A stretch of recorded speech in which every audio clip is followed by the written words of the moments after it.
Yeah, so I'm really grateful to be here. And although the issue that we are facing with the lockdown, at least we got a local meetup, or rather, it's not a local, but it's a global meetup. And I'm really happy to be here. So my name is Dario Tranchitella, and no problem for the surname. It happens every time.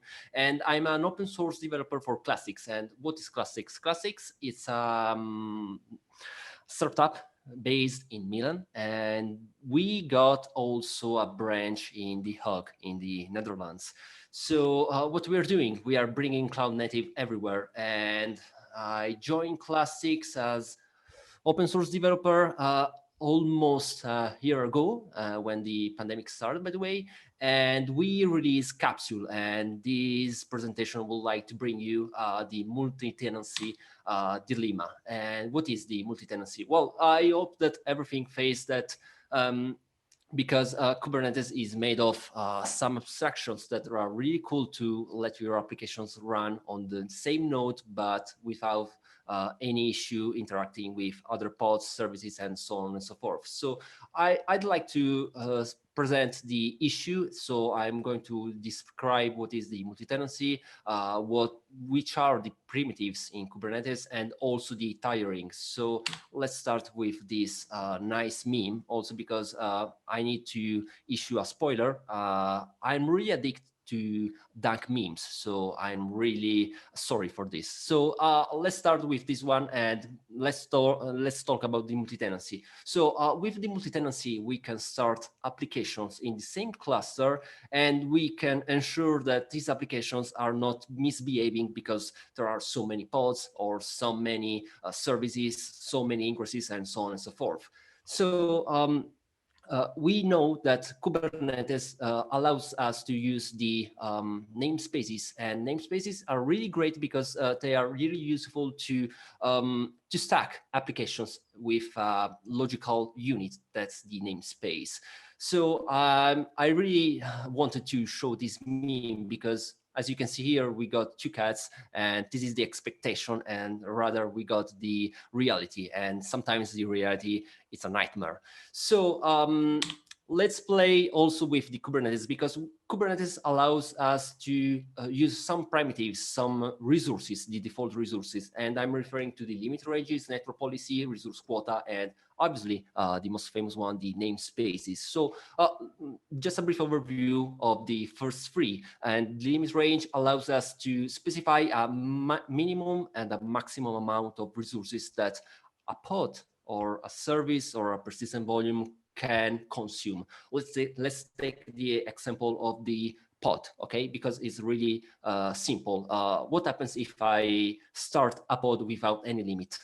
Obviously, the pod can consume all the memory, or rather consume all the CPU, and it's a nerdish context because we are talking about C group, namespaces, and so on and so forth. So limit ranges allows us to specify at least a minimum amount of resources or a maximum amount. And this can be applied to CPU, to memory, and the storage. So that's great for the multi-tenancy. And regarding also the network policy, I'd say that network policy are really good also for non-multi-tenancy issues, because let's imagine the scenario where we got a Kubernetes cluster and our cluster hosts the development, the staging, and the production. I know it could be an anti-pattern, but sometimes you have to deal with it. So with the network policy, we can ensure that an application doesn't touch the production environment and the database or whatever. So it allows us to create a sort of firewall. And last but not least, also the resource quota. And this is a really cool primitive because the resource quota allows us to block the consume of resources in our namespace. So if I got my namespace default and I want to ensure that I cannot exceed more than 100 of pods in that namespace, resource quota does the job. So it's really great. And all of this can be combined with the RBAC, the role-based as control. So what happens? We got a kubeconfig, we got a file to access our Kubernetes cluster, and we can deal with all these resources to create a sort of platform. and it looks shiny, it looks really good, but in reality, we got some issues. So this is really dank. I'm really sorry for this, but as you can see, we got Kubernetes, the fancy Kubernetes at the left, and then we got the real Kubernetes at the right. So there are some missing steps, and Capsule would like to address these missings. Anyway, jokes apart, let's talk also about the multi-tenancy tiering. And I discovered three, but obviously there are more than threes, but let's keep it simple. So we got the one cluster per app. So with this kind of multi-tenancy, we are mostly sure about the isolation, because our application is running inside a single cluster, and this is really cool because we got guaranteed isolation, because obviously I can interact with other applications because there is just one. But there is a downside, and the downside is that it's really expensive, because if you're running applications on Kubernetes, obviously Kubernetes is expecting to run in HA. So I'm expecting to get at least 3 virtual machines running as control plane. And this is really good. I saw that since the beginning of the Kubernetes adoption, the installation phase is really easy. I recall that there was a huge bash script to start with to spin up your first Kubernetes cluster, and it was a pain because when something was broken, you were fucked up. I'm really sorry for the bad word, but at least now, at least you can understand the context. So there are so many alternatives right now. We got the cluster API, we got Terraform, we got the managed Kubernetes offering by the most important cloud providers, and this is really good, but it's expensive. So it really depends, obviously. The second option is one cluster per team. And this is really cool because let's imagine you got a company and you got several development departments. So you can set up a cluster for the team, but there is a problem because we are not solving the issue of managing several clusters, because let's imagine you got 10 teams, you have to manage 10 teams. So it's a linear, a sort of linear exponential alert fatigue, management fatigue. And last but not least, also you have also to share processes and methodology, and it's not so easy. So there is the third one, and this is the capsule one, and it's about the shard cluster. And with shard cluster, we are referring to the fact that we got a single Kubernetes cluster, and we are creating a sort of an abstraction that is named Tenant. And the Tenant, what is? It's a collection of several namespaces for a user that's named tenant owner, and the naming is really important here. And the tenant owner obviously can administrate these resources. And I will show you how to deal with the tenant abstraction. But there is another nerd joke, and this is a quote from a famous film, and is one cluster to rule them all, one tenant to find them, one kube config to bring them all, and in the hard segregation bind them. So yeah, this is a nice spoiler about Capsule, or at least what is doing Capsule. But yeah, let's see how Capsule works, because I don't want to waste your time with my bad jokes. Adam already showed us how the operators pattern behave, and it's really cool, and I really enjoyed it. So I won't start again. What is the reconciliation loop? What is the difference between a controller and an operator? So Capsule is an operator. We built it with Golang, if you are familiar with the programming language, also because Kubernetes is made with Golang. And we decided to use Operator SDK. And I also had the pleasure to present a deep dive regarding the technology, the tech issues I faced during the development of Capsule. Anyway, we got 4 options, 4 items about the internals of Capsule. And these are the user organization, the webhooks, the owner references, and the CRDs. Let's start with the first one.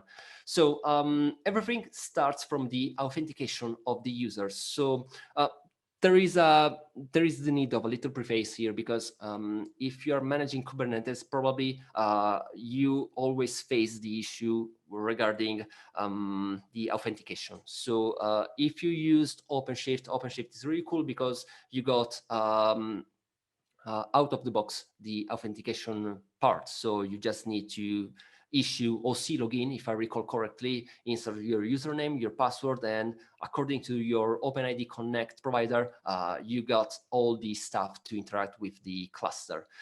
With Kubernetes, we don't have the same, but at least it's something that can be hacked, also because OpenShift is built on top of Kubernetes, so it's not something out of the box. Anyway, we are intercepting all the requests of users that belongs to the specific group capsule.classics.io. Obviously, this group can be changed according to your needs.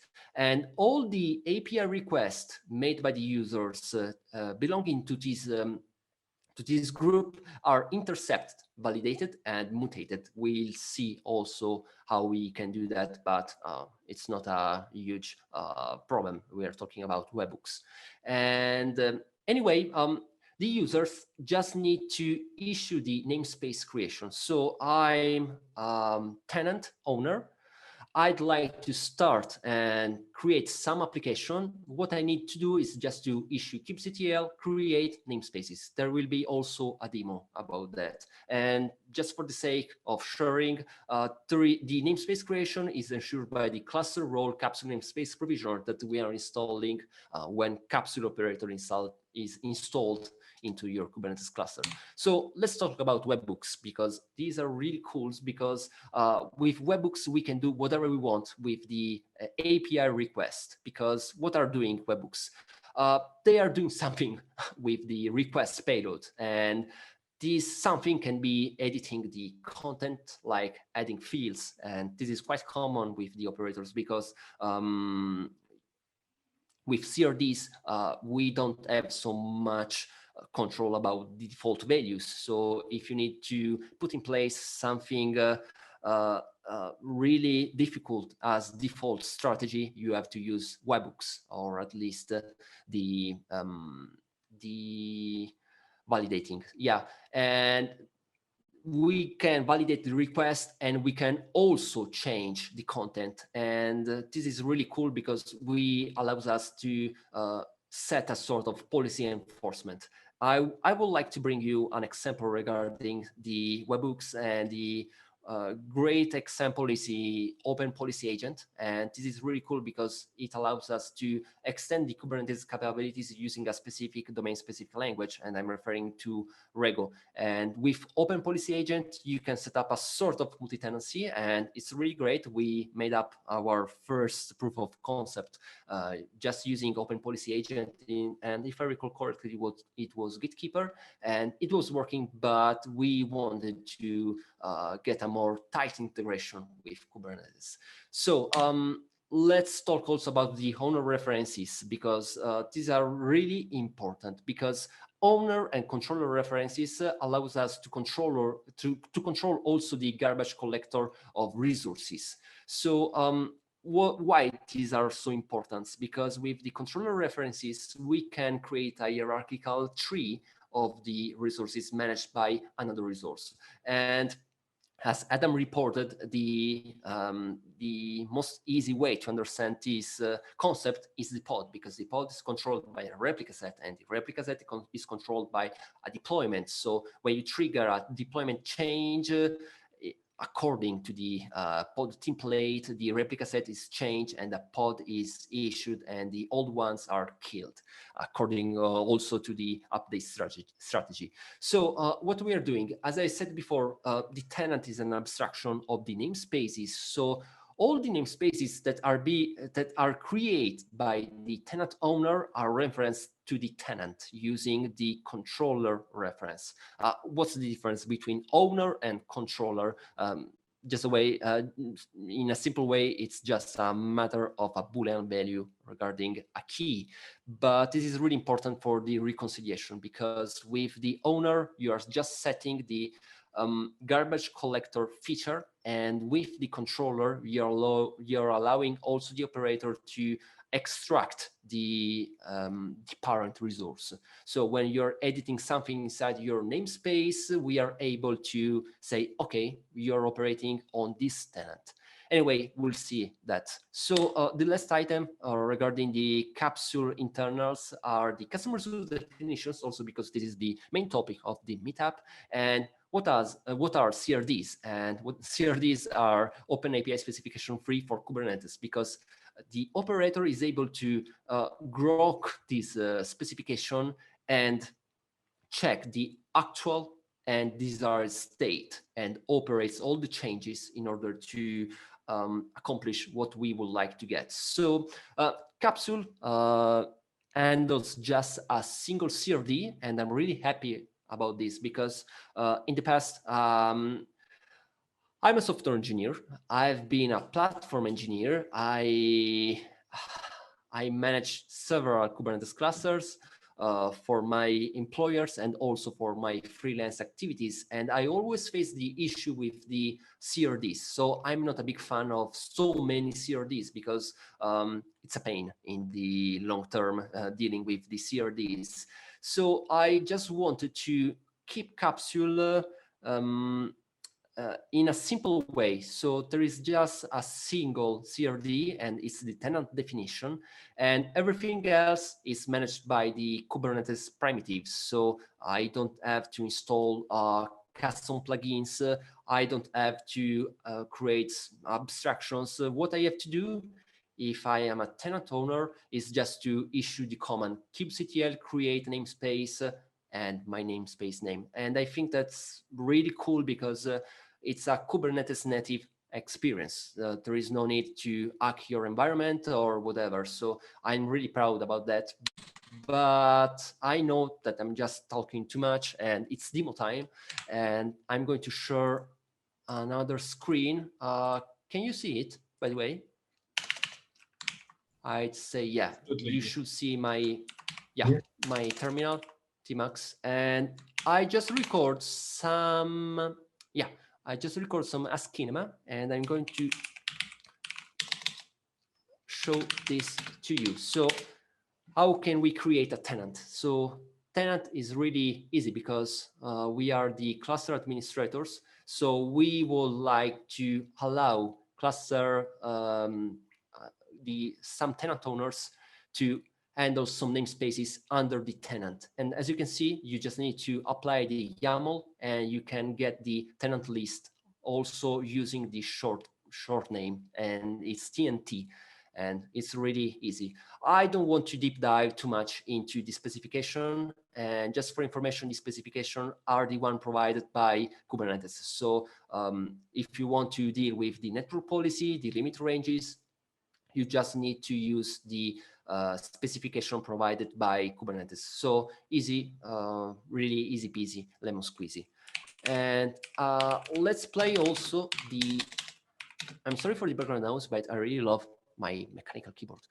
And let's play the second one. And we got 2 panes. Yeah, and we got a tenant that is named Oil, owned by Edis. As you can see here, we got the names, the tenant Oil, and in the upper pane, we got a kubeconfig as Edis. And right now, since Alice is belonging to the capsule group, we can create namespaces. So let's create a namespace. kubectl create namespace oil-dev -dev.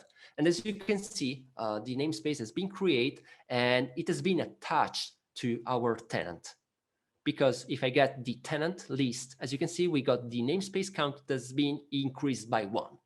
Okay, let's describe it so we can check how it's bound to the namespace. So except for the extended fields, as you can see here, we got the status, and status is got the namespaces and then also the namespace name. Okay, let's go for another one. and let's put in watch so we can see also the real-time interaction with Capsule. We are creating the staging, and let's see also to create the oil production, rather prod production. As you can see, we got the namespace quota and we are 3 out of 3. So let's get the tenant. And yeah, I'm just repeating what I just said.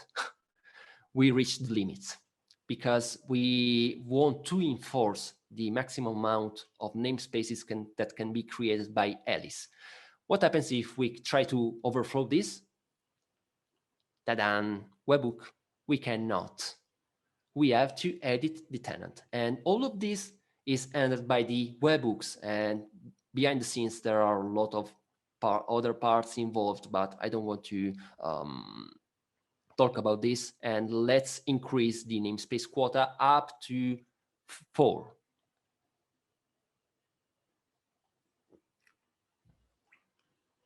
Okay, it has been changed. I have no idea what I'm doing, but yeah, we got the tenant watch. And as you can see, I can create the 4th namespace without any issue. So no more overflow. And I don't recall, but yeah, let's check also that Alice can manage these namespaces, because obviously we got just the cluster role to create namespaces. So we are setting the current context and checking if we can create deployment service, Ingress, or whatever into our namespaces. And the same applies also for the deletion, because I can create and as well I can delete this one. And the counter is also working, as you can see here, because we went from 4 to 3. Yeah, it's working. So the next demo is about the network policy. Yeah, just for information, I'm using kind for this demo, so network policies are not working out of the box. I should install Calico, but it was just a test. So trust me, the API is there, is working. So I want to ensure the segregation between the namespaces. So allows to the namespaces inside the tenant to interact with each other. And this is the network policy specification. And it's really hard to understand, at least from my perspective. So you just need to copy your own or create your own. So what I like to is to allow the namespaces inside the tenant to talk to each other and block some calls against the external services. So this is possible thanks to the labels that we are attaching upon namespace creation. As you can see here, we got capsule classics.io/tenant oil, and oil is the tenant's name. So, okay, we got all the legal parts. We just need to ensure that the network policies are applied. As you can see here, we got the capsule oil 0 namespace that has been just created by Capsule, and it is. So it's pretty similar, or I'd say it's strictly equals to the one declared in the tenants. So let's imagine I'm an hacker, okay, and I'd like to edit the network policy because I would like to interact with the external services, but I cannot do that because we got the webhooks, because all the network policies that are managed by Capsule cannot be changed by the tenant owner. Just the cluster administrator can do that. And we are doing that. If you are interested about this topic, checking the requests payload. So right now, let's take another example, and I'm a cluster administrator, shit happens, and I just delete the network policy. What is going to happen? Well, it's pretty straightforward because we embrace the operator pattern and Capsule just recreated back the network policy. So it's an enforcement also from the desired state and the current state. But as you can see, network policy can be used also by the tenant owner to segregate application. Let's imagine the example of the application, the front end that needs just to interact with the backend, or the backend just need to interact with the backend services like the database. So I'm going to export the default namespace, the default network policy that I got. I'm going to remove the managed fields that are so bytes consuming, and I'm going to create a custom network policy, obviously not owned by Capsule, and changing something else. And the expectation is being able to create a network policy that is managed by the tenant owner. So let's see if it works, but it should work. Yeah. We just created a network policy. So we are allowing users to create their own network policies. So it's not something enforced, and we can delete it because it has been created by the tenant owner and it's not owned by Capsule, by the way. Okay, the demo should be ended, and it is. And I'm going to show you this other one. Yeah, I really love this one because we are talking about the tenant abstraction. And if you recall correctly, the tenant is a collection of namespaces. So we just created this abstraction to manage several namespaces, because this is not possible, by the way, in Kubernetes, natively in Kubernetes. So let's imagine I would like to don't exceed 10 pods across several namespaces. This is really cool. Well, it's really easy if we are dealing with a single namespace, because you just need to use the resource quota.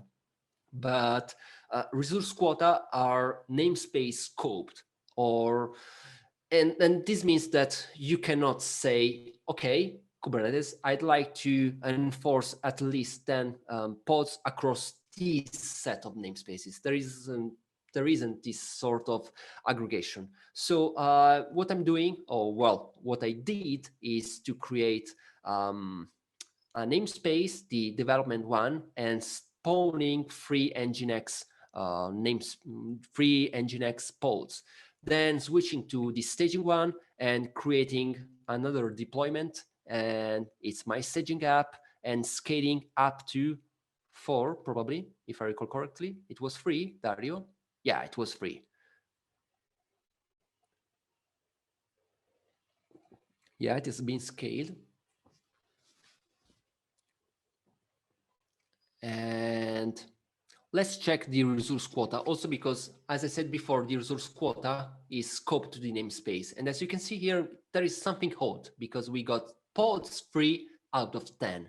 But I said before that our resource quota, it's considering the tenant. So I should see 6 out of 10, but don't worry about this. Let's see later what's going on. So let's switch to production and try to overflow it. So we are switching the context, getting back to the production. This is a typo, I recall this. Okay, and I'm going to spawn 4 pods.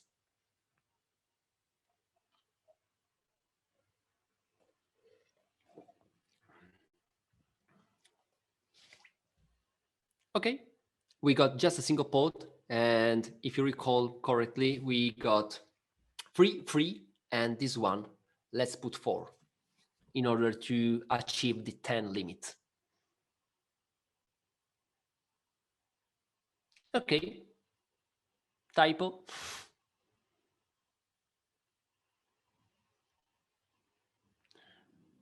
And right now we got 10 pods running across all the namespaces managed by the tenant. Okay, here it is, really easy.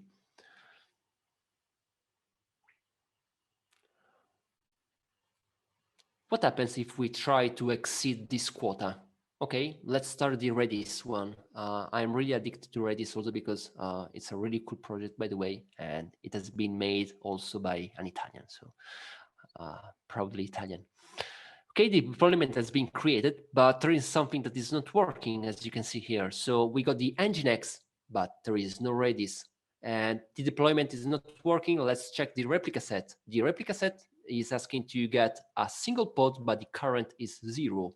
So how to debug this? kubectl describe replica set. It's pretty straightforward. And as you can see here, yeah, we got the errors because we exceeded the quota. And again, we are using the native Kubernetes tools like the admission webhooks to block some requests because we exceeded our resource quota because we are running 10 pods across the tenant.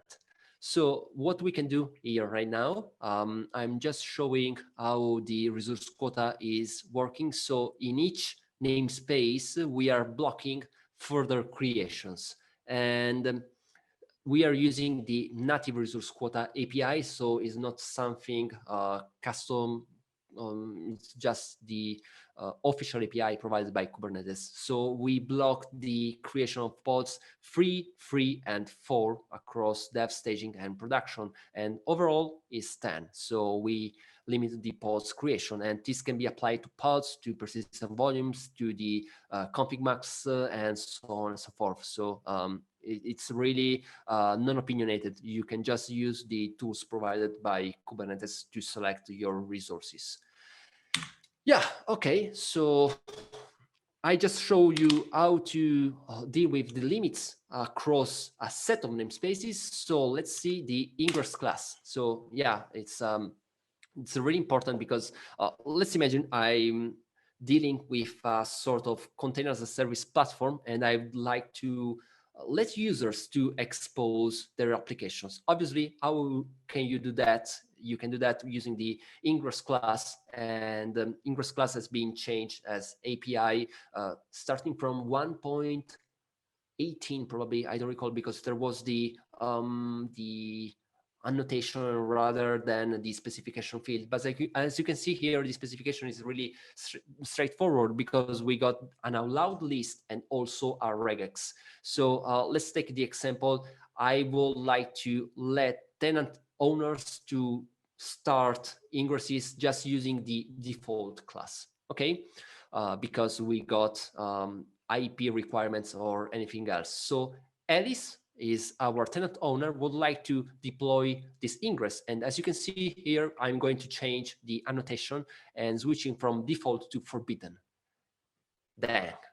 Obviously, we cannot do that because we are breaking the webhook configuration, well, the webhook regarding the Ingress class enforcement. So Alice thinks she's smart, so let's try removing the annotation. So what's happening? Most of the Ingress controller removing the annotation means you can manage the Ingress, but if we are enforcing the Ingress class, this is a mandatory field, or rather annotation. We are dealing both the specification field and as well the annotation for the backward compatibility. So let's switch from the forbidden to the default. And as you can see, the ingress has been created. Obviously, it's not baked by a service and the pods, but it's just for the demo purpose. So yeah, the minimal ingress is working. And I'd say that the same applies to the storage class because multi-tenancy means that I have the need to expose my application to persist the data of my applications. So it's pretty similar. So instead of dealing with the ingress class, we are dealing with the persistent volume claims, well, the storage class of the persistent volume claim. So also here we got the default one, but you can put in place whatever you want. So it could be CFFS, could be Gluster, it could be whatever you want. It's up to you, and you can also use the regex, but let's keep it simple. So we are again Alice. Yeah, we are Alice, and we want to create a persistent volume claim to get our persistent volume provisioned. So I'm going to issue my kubectl apply and changing the storage class. Well, not changing, but I'm using the manual, and it's forbidden, obviously, because it's not in the list. So let's try again being the Ackerman, and let's see if what happens if we remove the field. But obviously, since we are enforcing the storage class, we have to use the right ones. So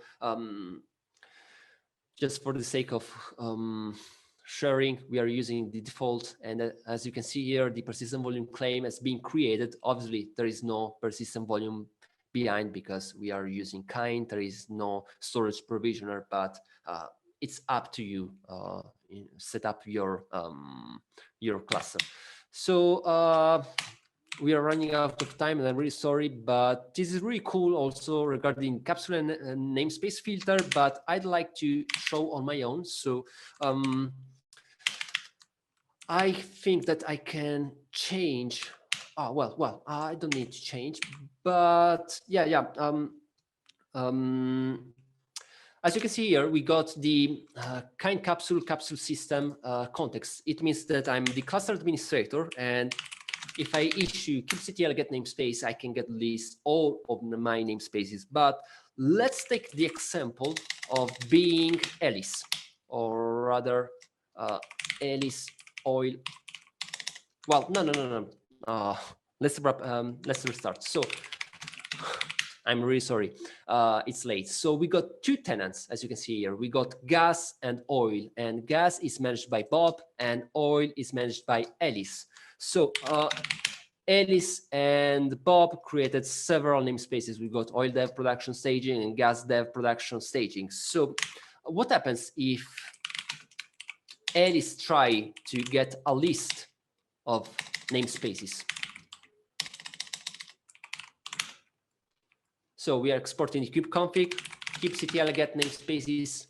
Dang, we cannot. Why? We cannot, because obviously the API group and the resource namespaces are cluster scope, and Alice just can handle the single namespace scope. It means that she can, or he can, really depend about the gender.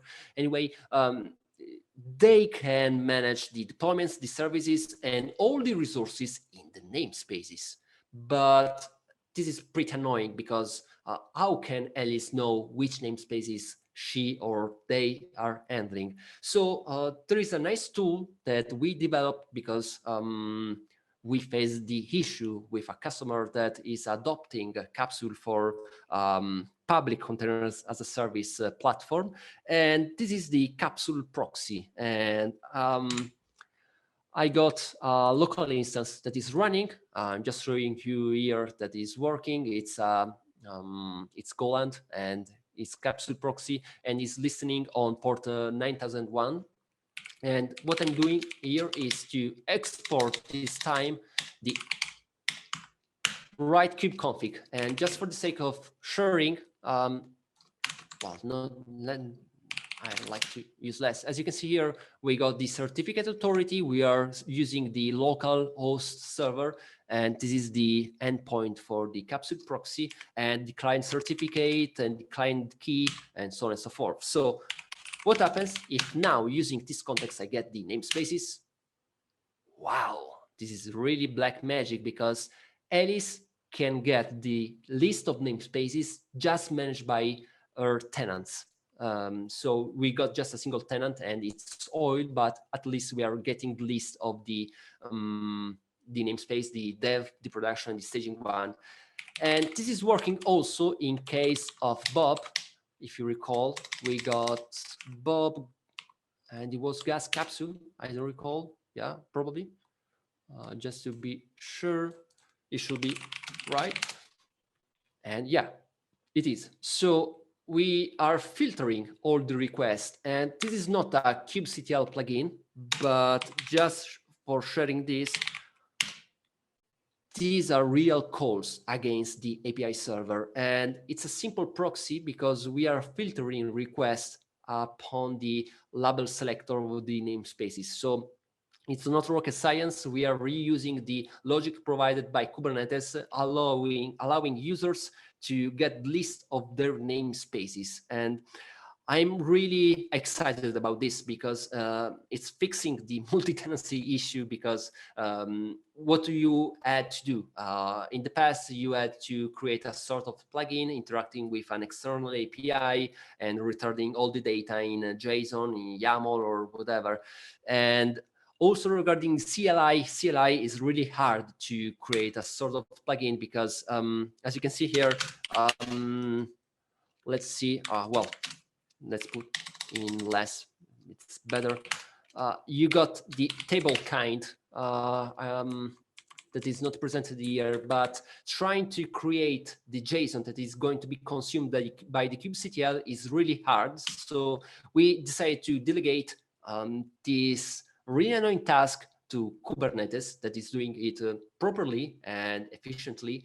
And we are really proud about this. And we are also working to get more features regarding Capsule proxy, because we are going to provide also the ability to get a list of storage classes, because storage classes are not namespace scope, but are cluster scope, and also the nodes, because with Capsule, you can set up your multi-tenancy both for the internal use, so the example of the teams. We are a company, we got several teams, and each team is not communicating with each other, so they are segregated, and they need to interact with the API. So instead of setting up several Kubernetes cluster, you just need a single one, and they are interacting with their subset of namespaces.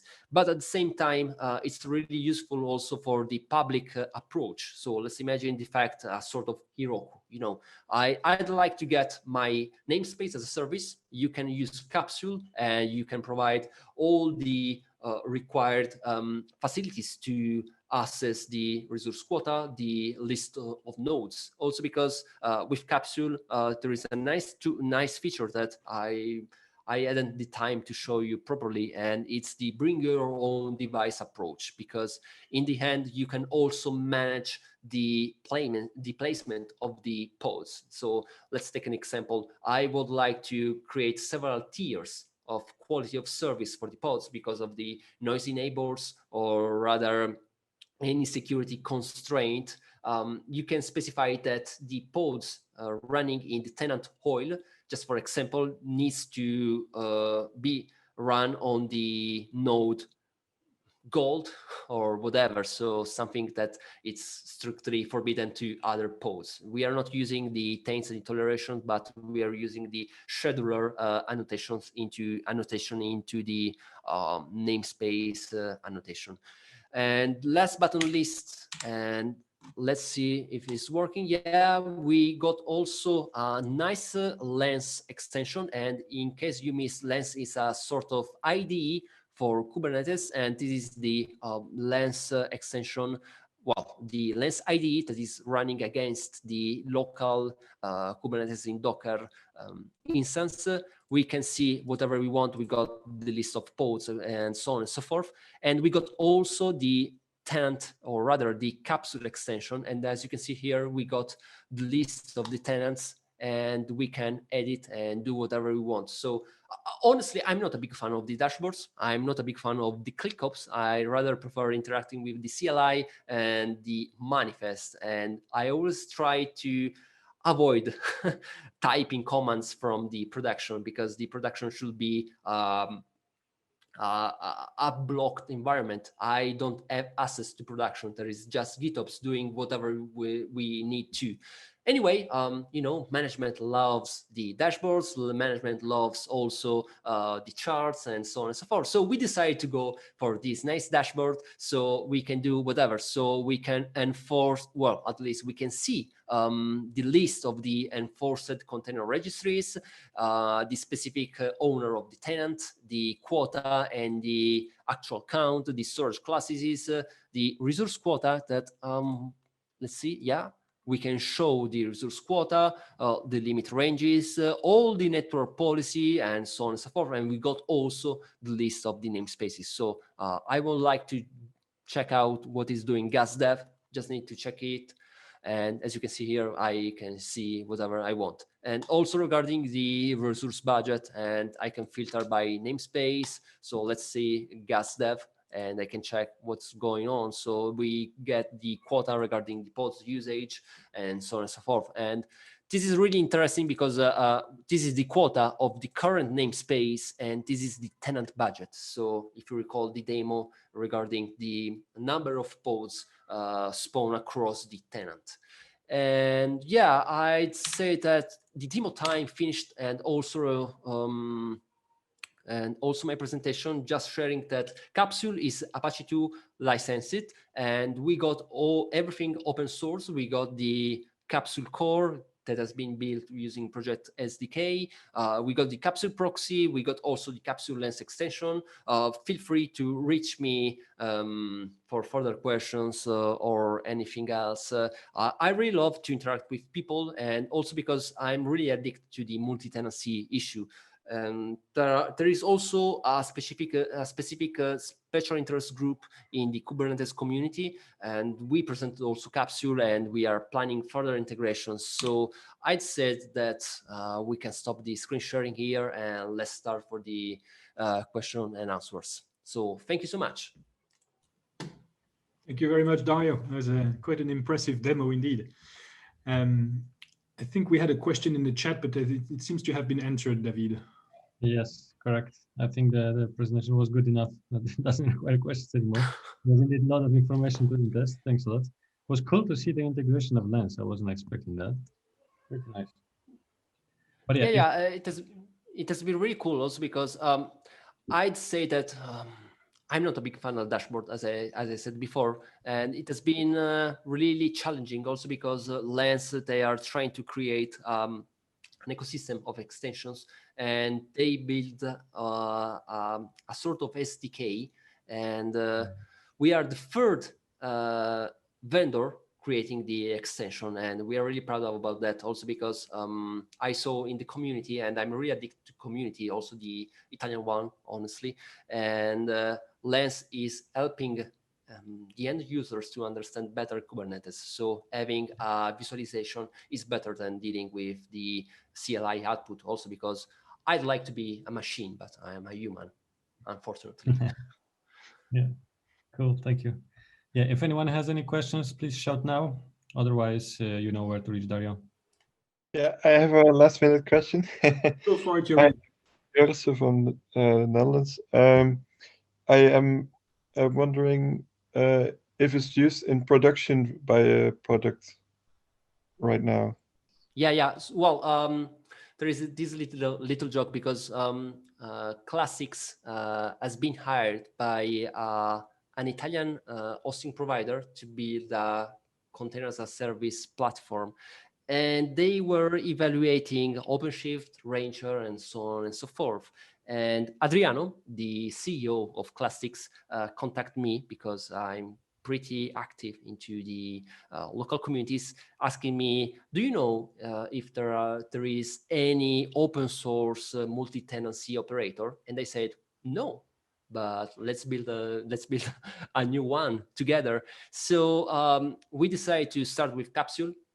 Capsule is a little baked by this hosting provider, and we decided to get the requirements and create a non-opinionated way to do multi-tenancy. So yeah, they are in production, and we got also a contributor, our core contributor, and his name is Max Fedotov, and we are really happy because he helped us also with the Capsule proxy, and they are running production. So we are covering the two options. So we got the public container as a service and also the internal container as a service. So the case where a company made of several teams need to provide Kubernetes or Kubernetes clusters or sort of that to the teams. So yeah, it's used in production,